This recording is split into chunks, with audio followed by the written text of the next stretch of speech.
Tsunami Studios. Empyre.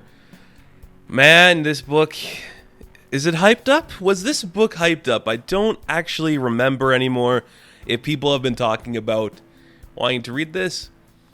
I can tell you right now, I had very little interest in what this was. I picked it up because I thought I would give Marvel the benefit of the doubt that they could keep me intrigued with an event. I hate that I'm saying that, keep me intrigued with an event, but they really haven't for a while. I don't know the last event Marvel's done where I'm like, I'm really happy I'm reading this. I missed Absolute Carnage, and I don't regret it, so maybe that's the one I would have liked, but I'm not excited for Empyre. But here I am reading it, and it was fine. I mean, I read the tie-ins that came out last week and the week before with the Avengers and Fantastic Four, so we know where the characters are, you know, the Fantastic Four. That book, by the way, that Fantastic Four Empyre book was amazing. I think it's better than this actual book. It's really good Fantastic Four stuff. It reminds me that Dan Slott can actually write a good story and do something cool with these characters. I wish more of his run of Fantastic Four was like that book. It was really fun. The casino stuff was great.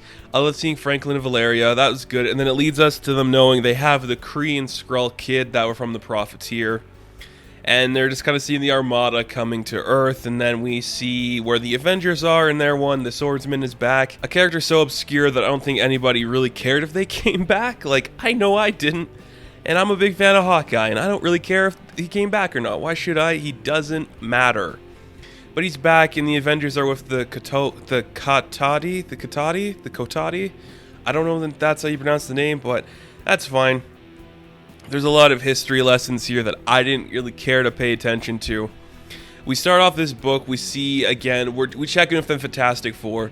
They're still outside the Armada, they're wondering what's going on, they have a plan, they want to get the Skrull kid and the Kree kid away from the action because they've seen enough violence in their life. So we send Franklin and Valeria to Earth in a different ship so they can get the kids out of there, which is going to tie into Fantastic Four number 21, which also comes out this week, which I'm probably not going to read because I don't know, like, this book didn't really grab me the way I wanted to. I thought it was okay. Like, I don't think there's anything completely wrong about this book. It's just nothing really matters in it. Like, I don't feel like anything that's going to happen here is going to have a lasting consequence. It feels like we needed a summer event, we had to push it back a lot, and that's all it's going to be. Just one of those kind of things. But that's fine. So the Fantastic Four, they use Sue's powers to kind of sneak by and see what's going on, and they realize that it's Hulkling who is controlling the armies. And when Hulkling realizes they're there because he has the Super Skrull at his side, the Super Skrull realizes, oh, they're using invisibility. I can do that too, so I can sense where Sue is and what their ship's up to, so they figure that out. And they have a very diplomatic conversation about the ins and outs of what's going on.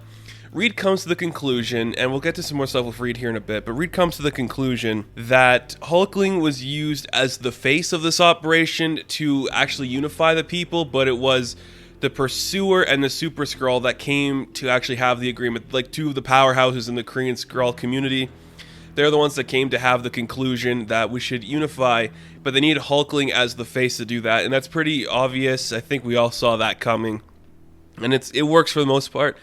I like we're getting a Hulkling story. I think that's really cool because that character, I guarantee you, is going to be appearing in a Marvel Cinematic Universe property at some point. If they didn't put him in a movie at some point, or even a TV show, it's a missed opportunity because that character has a rich history.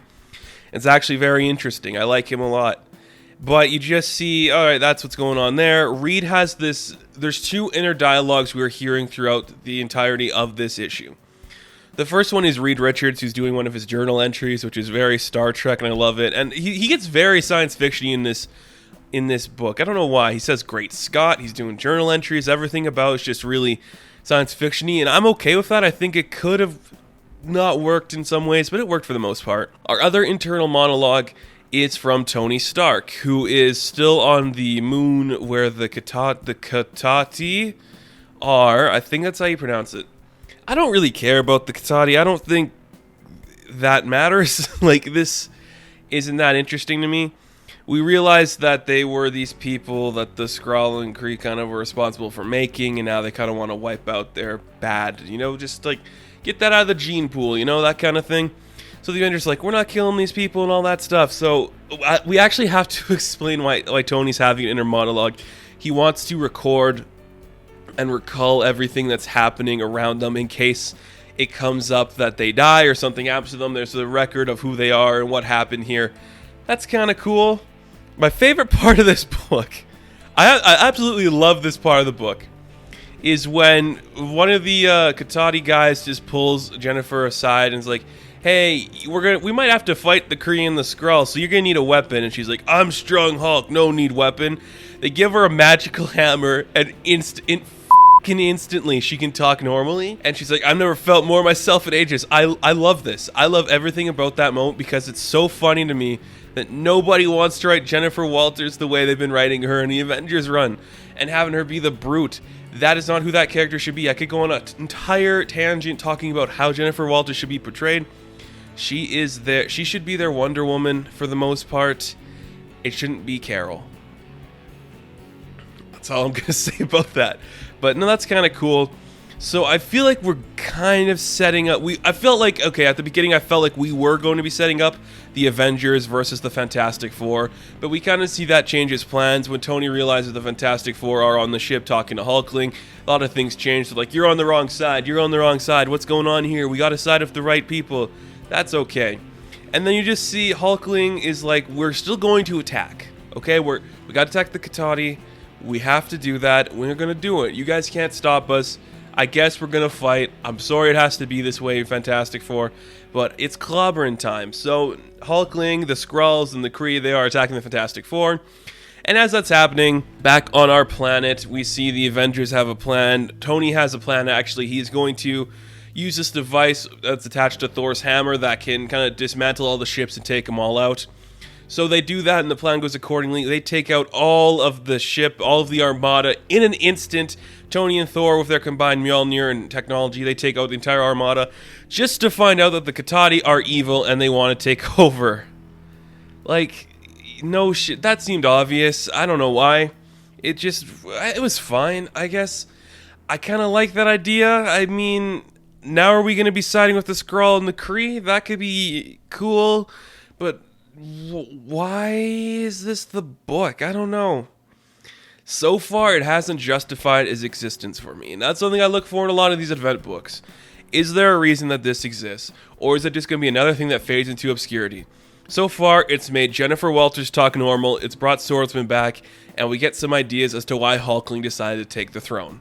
That's about it. Everything else I think is hit or miss, and I'm not that impressed with it, so we'll have to wait and see what comes from the rest of this run and this book. There's so many damn tie-ins to this thing. I know they canceled a lot of them, but there's still so many, and I'm burned out. I keep saying I'm burned out when it comes to comic books, and I hate saying that, but I just want a nice, relaxing story that's also an event, you know? Why does every event have to be this world-altering thing? And I know that's the point of the event, but I don't care about the Kree, I don't care about the Skrulls, I don't know. I just want a nice Fantastic Four book, I guess. That might just be what I want. But that's fine. Not a bad book. I think a lot of people could enjoy this if that's what they wanted to see.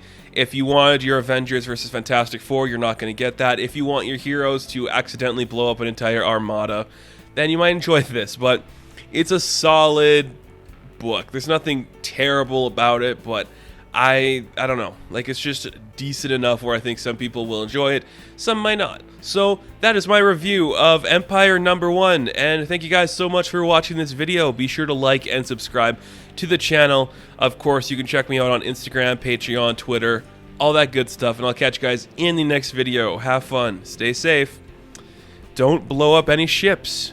That's bad. Good luck.